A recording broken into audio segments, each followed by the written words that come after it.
Tak cukup lagi ke dengan apa saya dah bagi. CHEZYNASH tarik balik rumah, kereta dan mutaah bekas isteri.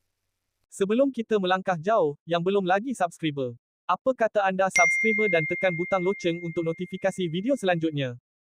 Kemelut rumah tangga pempengaruh media sosial, Chazainesh, nampaknya semakin memuncak apabila dia mengambil keputusan untuk menarik semula segala pemberian termasuk rumah, kereta, dan mutah yang sebelum ini diberikan kepada bekas isterinya. Menurut Chazi, tindakan tersebut dibuat selepas bekas isterinya didakwa berterusan melakukan provokasi, mencampuri kehidupan peribadinya dan mengingkari perjanjian asal yang telah dipersetujui secara baik.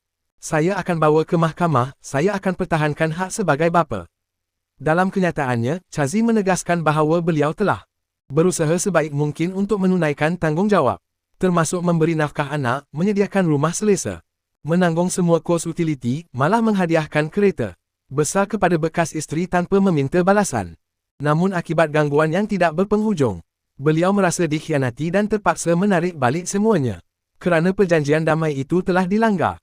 Chazi juga meminta wanita itu keluar dari rumah dan berpindah ke rumah adiknya, Yunus Morad, memandangkan semua urusan harta dan hak penjagaan anak-anak akan dibawa ke mahkamah.